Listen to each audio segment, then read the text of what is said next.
Fuzeta, Algarve.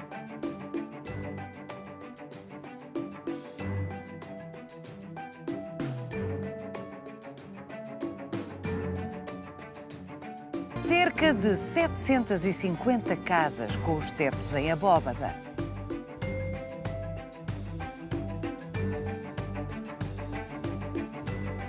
Os pescadores da Fuzeta produziram aquele que é hoje, muito provavelmente, o maior conjunto da Europa de abóbadas de construção erudita.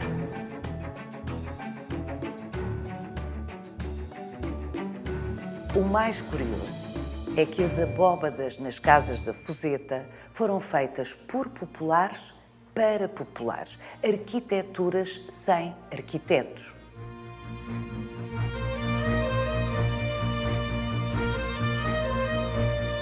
Mas as singularidades da Fuzeta não terminam aqui. O núcleo histórico da antiga aldeia de pescadores apresenta uma regularidade urbanística quase a régua e esquadro. Acontece que este desenho regrado das casas e das ruas não foi projetado por técnicos especialistas ou imposto por lei. Vai querer saber mais? Venha connosco nesta visita guiada.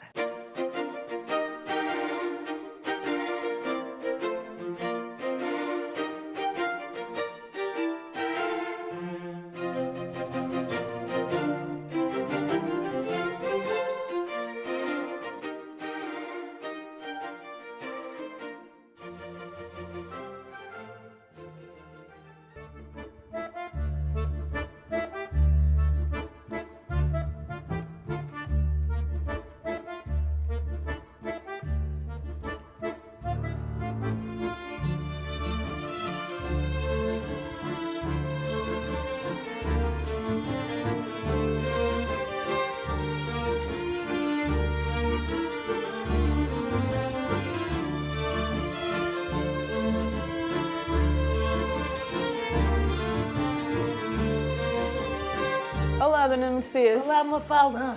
Venho mostrar à Paula as abóbadas desta casa. Isto são muito lindas, estas abóbadas são muito antigas. Mas antigamente ninguém ligava a isto, agora estas senhoras modernas é que já estão a apreciar, é outra cultura. A gente naquele tempo não ligava a estas. Estava tudo tapado. Estavam todas caiadas, Estava não tudo é? pintado. Na minha casa estão tapadas. Quando eu fiz a obra na minha casa, o pedreiro foi picar, que estava lá um bocado desfolado, foi picar e isto começa a cair a casca do berbigão. Do berbigão? Do berbigão. Está lá em cima. A forra que está por baixo destes ladrilhos é o berbigão. A maioria das casas mais antigas aqui da Fuzeta têm sempre os tetos caiados? Não está à vista o tijolo? Não, não está à vista. Era tudo caiado antigamente, só havia algumas raras que eram de caiolo. E os senhores não davam importância a Não, a estes gente tetos? nem sabia que isto era assim por baixo, nem sabíamos. Estava caiado, estava Quer dizer, tapado. alguém para trás há de ter sabido que o teto era Pois, assim porque o naturalmente, fez, não é? naturalmente. Se calhar é do tempo dos seus avós. Isto já foi depois que começou a evoluir muito, começou a vir muitas pessoas já com outras culturas e começaram a descobrir que era assim, então depois foram descobrindo e puseram esta parte toda à mostra. Algumas pessoas até têm envernizado para não cair aquela areiazinha que costuma cair.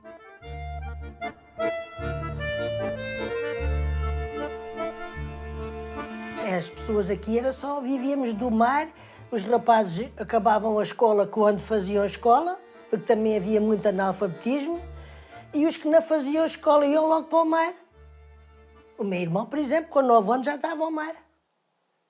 Com 9 anos já era moço de barco, andavam a chamar para ir a carregar as coisas, chamar os camaradas para irem para o mar. E as raparigas, quando saíam da escola, iam para a costura. Era só o que se fazia aqui. Muitas habilidades, sabíamos fazer habilidades, malhas, crochês. A costura era a especial, toda a gente sabia costurar aqui na Fuzeta.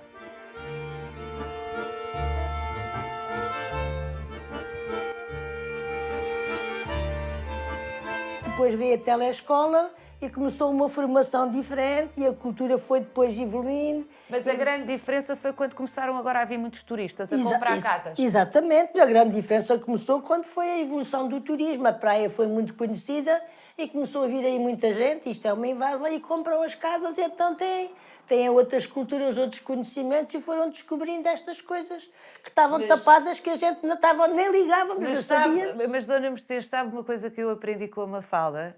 É que quem fez estes tetos também tinha um grande conhecimento. Também tinha um grande conhecimento. É verdade. Estamos aqui por baixo de uma abóbada de vela. E chama-se de vela porque é um pano preso por 4 cantos, estamos numa sala quadrada, e como se o vento soprasse por baixo. Portanto, é o nome técnico. O nome técnico é uma abóbada de vela e tem uma geometria que é preciso um conhecimento para conseguir construir. É uma construção muito eficaz. E não precisa de cofragem este sistema. A cofragem é como se fosse um andaime. Mas é um andaime redondo. Redondo, que tem que ser, neste caso, não precisamos de cofragem, porque começamos... Porque é um molde. É um molde, exatamente. E este processo não precisa de cofragem, nem de andaimes. É muito... Portanto, os tijolos vão se suportando mutuamente, é isso? Exatamente, vão se suportando mutuamente desde as paredes até ao fecho em cima. São fiadas que se vão colocando de tijolo umas a seguir às outras e vamos subindo até fazer o fecho. Portanto, é um sistema muito inteligente e como a Dona Mercedes estava a falar do berbigão, exatamente, o berbigão põe-se por cima, nesta zona dos cantos, para fazer o enchimento da abóbada, para depois podermos usar as azoteias por cima para não ficarem... Era o material que tinham, não é? Exatamente. E o berbigão tem ar no meio da casca, faz com que seja uma caixa de ar, que ainda é ótimo para isolar. Portanto, faz o enchimento, nivela o extrador-se da abóbada à parte de fora e além de isolar o interior. Portanto, é uma ótima cobertura para se ter um bom ambiente interior. Pronto, estamos a falar desta abóbada de vela, mas temos mais na fuseta. Esta é magnífica e realmente tiraram a cal e conseguimos ver todo o trabalho, que é um trabalho de muita precisão e este conhecimento vai sendo passado de geração em geração nos pedreiros através de manuais e de tabuadas. Há uma tabuada muito conhecida do século XVII, que é de João Nunes Tinoco, as tabuadas, e aí vem o processo de cálculo para as espessuras das paredes, as espessuras das abóbadas, para perceberem, para ser estaticamente suportável. Portanto, há esta tabuada, as tabuadas gerais para os pedreiros, em 1660, mas no século seguinte continuam a publicar manuais para os pedreiros. Mas a Dona Mercedes, Mafalda, acabou de dizer que grande parte das pessoas no século XX, que foi o século em que a Dona Mercedes nasceu, aliás, como nós, mas no século XX a maior parte eram analfabetas. Imaginemos no século XVII.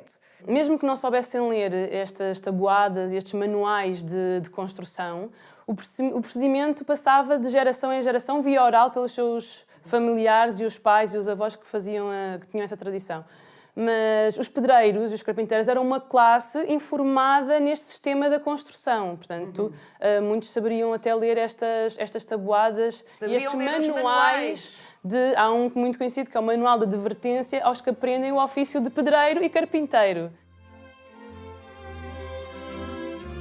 E pela prática, é um processo que se aprende muito pela prática. A história diz que tinha um mestre, o mestre de obras, já chamavam nesse tempo, e os pescadores, quando vinham do mar, vinham ajudar a amassar e a fazer a argamassa e a carregar a pedra e a areia. Para construir a igreja. Os pescadores. Para construir a igreja. Exatamente. Portanto, muito provavelmente, muitos destes tetos foram feitos por pescadores, que eram os donos das casas, que aprenderam na obra da igreja. Mas tinham sempre um mestre, que é uma senhora a Dona Mafalda está dizendo. São casas para pescadores que tinham a necessidade de usar também a azoteia. A azoteia é o terraço por cima. E a abóbada permite, como sistema construtivo, aproveitar-se a cobertura para estender as redes da pesca, secar os figos, o peixe. Portanto, era uma extensão da casa e usava-se a azoteia para isso. E a abóbada é um sistema, antes da existência do betão armado, que nos permite ter as coberturas planas, a abóbada permitia ter esse uso por cima. Porque se estendia a amêndoa e o figo lá em cima das varandas e as abóboras, né, nos muros da varanda, punham-se as abóboras para não apodrecerem, que se guardavam em casa. Não havia os mercados como há agora, todos os dias temos tudo fresco a comprar à hora que queremos.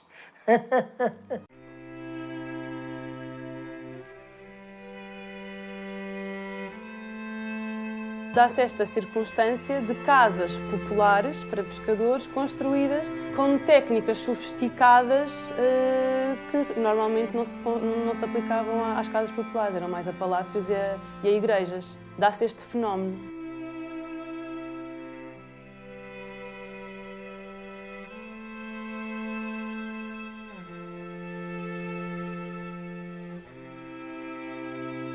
Mafalda Pacheco, que perspectiva linda aqui do topo da igreja de Nossa Senhora do Carmo, na Fuzeta. Aqui conseguimos perceber o local estratégico em que a Fuzeta nasceu e foi implantada. Temos a Ria Formosa, este cordão dunar que protege a costa da Fuzeta, e era um canal navegável de Faro a Tavira. E é esse canal navegável que vai fazer com que ao longo da costa se vão fixando sazonalmente pescadores. É o caso de Olhão, Fuzeta, Monte Gordo. Consoante o tipo de pesca, se era do atum, se era da sardinha, fixavam-se por temporadas. Só no reinado de Dom Sebastião é que se instala uma rede de baterias na costa algarvia, inclusive uma na Fuzeta, que vai permitir um clima de paz para que os pescadores se passem a fixar permanentemente.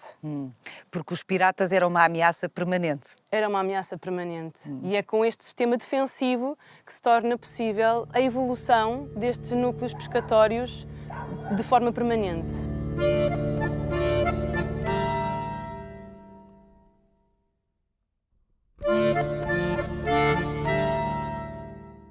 Esta ocupação pelos pescadores na praia da Fuzeta, junto à Ribeira do Tronco e à Ria Formosa, é feita em cabanas.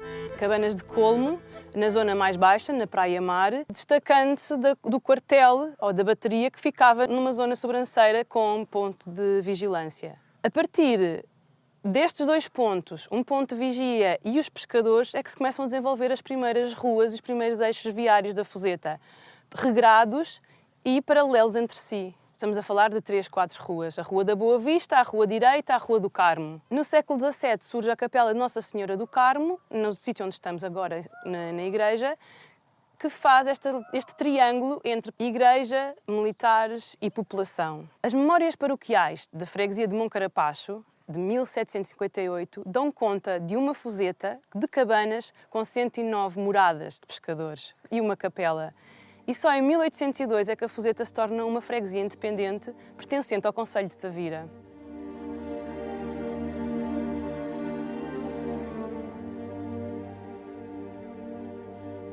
Esta igreja vem instalar-se, mais ou menos, no local onde estava a primitiva ermida da Fuzeta. Exatamente, e é a construção da igreja que vai trazer para a Fuzeta o conhecimento para fazer estas abóbadas. É a obra da igreja, este estaleiro, com os seus mestres de obras e pedreiros, que vai ensinar os pescadores a construírem as suas casas. A grande transição das cabanas de colmo para as casas de alvenaria é promovida pela construção desta igreja. E os pescadores aprendem a observar estas práticas, este saber fazer, e constroem as suas casas com abóbadas.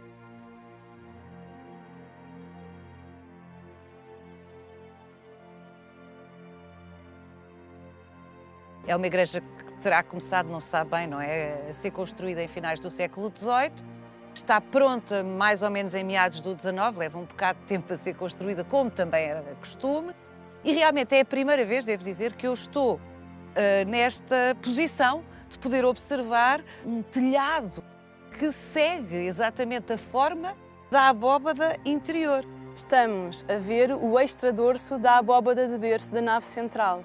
E é este tipo de construção em abóbada que as pessoas vão importar para as coberturas das suas casas, que estavam a ser construídas simultaneamente à igreja.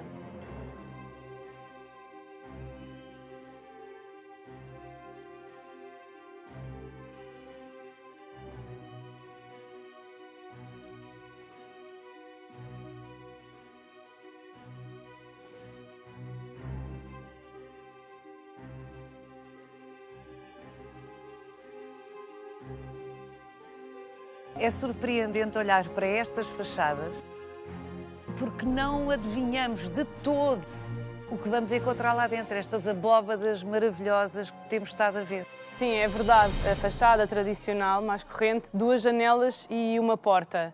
E ainda vemos aqui, mas elas eram brancas e a fazenda era conhecida como a Branca Noiva do Mar.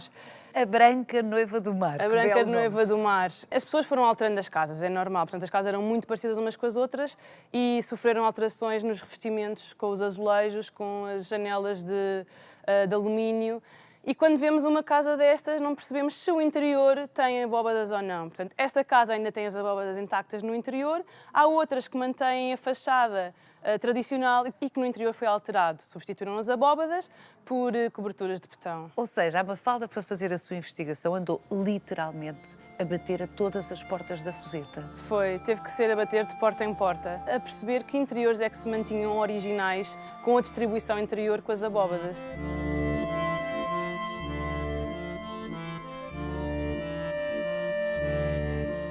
Esta casa, como aconteceu com muitas casas, foi alterada no exterior, a fachada foi revestida a azulejos, mas no interior mantiveram as abóbadas nos vários compartimentos. E é isso que vamos ver agora. Vamos embora.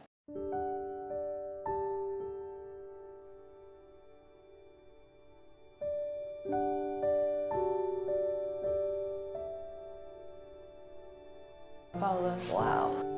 esta casa tem 6 abóbadas fantásticas. 6.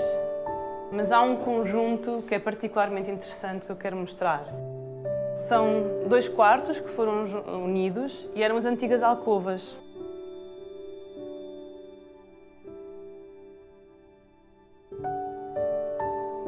Essa espacialidade de uma cama só era chamada alcova. Eram 2 alcovas com abóbadas de vela, como vimos na casa anterior, e esta tem a particularidade de ter uma claraboia que ilumina estes compartimentos interiores.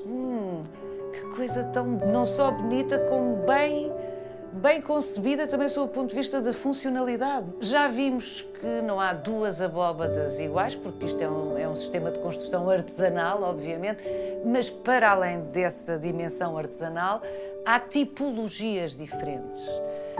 E há várias tipologias. Sim, há várias tipologias. Estas são 2 abóbadas de vela. Temos as abóbadas de berço abatido que vimos no corredor, mas também ainda temos as barrete de clérigo, que são as mais raras pela sua geometria, que é uma interseção de 2 abóbadas de berço que fazes como se fosse um barrete de clérigo.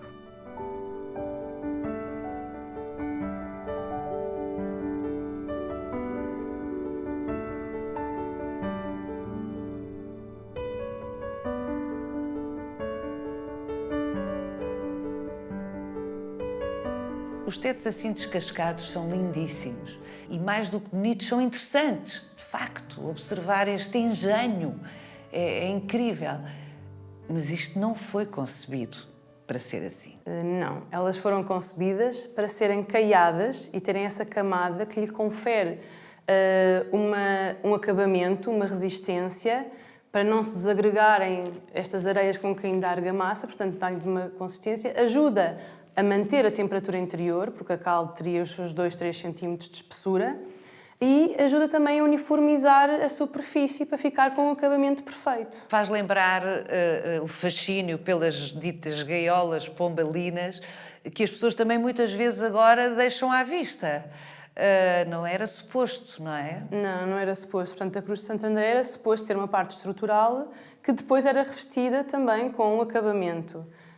É uma moda. É o fascínio por esta construção tradicional, artesanal, da diferença de cada sistema, que não há um igual, de se querer trazer à luz do dia, que depois vai trazer implicações no modo de habitar o próprio espaço interior. No caso das gaiolas pombalinas, às vezes o sistema antissísmico fica comprometido ao retirar o seu preenchimento. Neste caso, perde o acabamento, libertando areias e poeiras que interferem no modo de habitar do compartimento. Talvez haja situações de compromisso, como eu sei que se fez nesta casa, que é dar um verniz que substitui de alguma forma a tinta e continua visível a estrutura. Um verniz que se respire, portanto, que não faça uma camada que impermeabilize completamente o tijolo, mas que o deixe respirar. E esse envernizamento ajuda a agregar as argamassas que poderiam se soltando com o tempo. Mas a verdade é que estas abóbadas, apesar de terem este brilhante encaixe de puzzle, elas são para ser caiadas e muitas delas até têm decorações de estuque.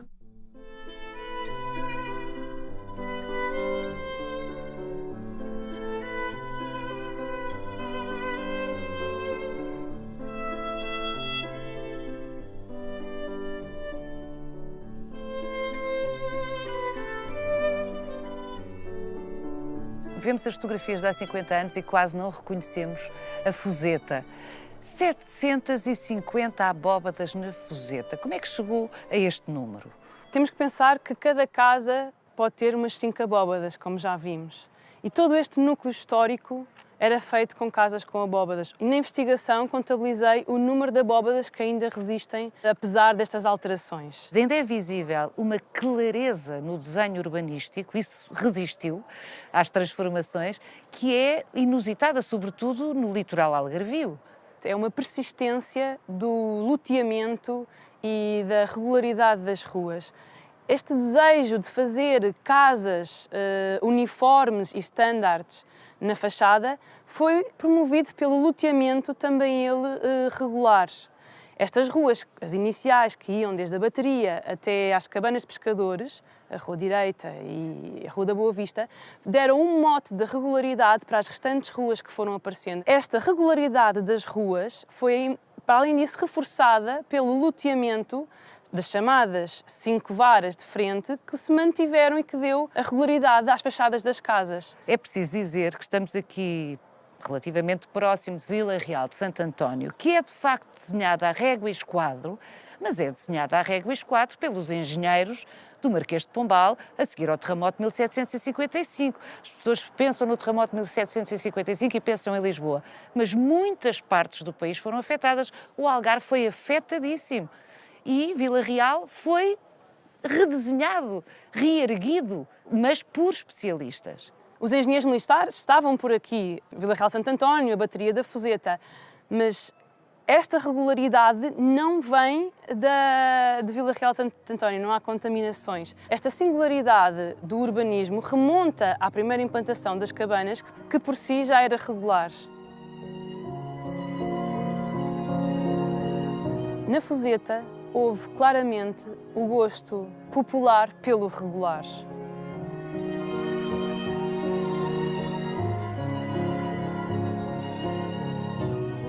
A excepcionalidade da Fuseta está na concentração do número de abóbadas por casa neste núcleo histórico. É um caso único no mundo. Quando falo do mundo e particularmente do Mediterrâneo, para poder perceber a singularidade destas casas, investiguei casas na Grécia, sul de Espanha, sul de França, Itália, e encontrei muitas abóbadas em casas populares que permite fazer a comparação das abóbadas da Fuseta com as congêneres mediterrânicas.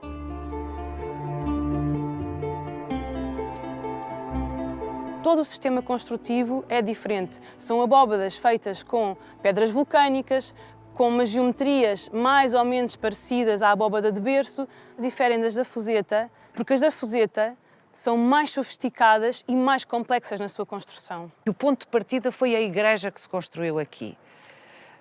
Qual é o ponto de partida das casas do sul de Itália ou da Grécia que têm abóbadas?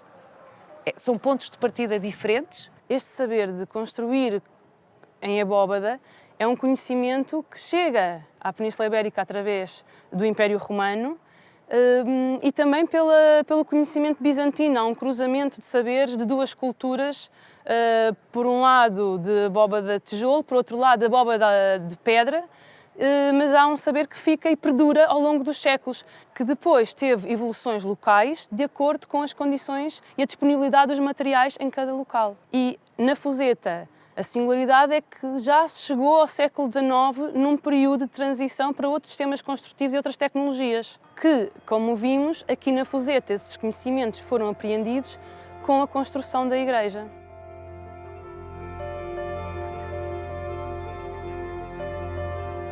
A construção em abóbada remonta aos egípcios, aos núbios, quase uma ligação com o celestial, a abóbada a representar o celeste. Nas casas da Núbia, da Síria, das ilhas do Mar Egeu, da Sicília e da Itália, todos os tipos de abóbadas e de cúpulas são utilizados com alegria.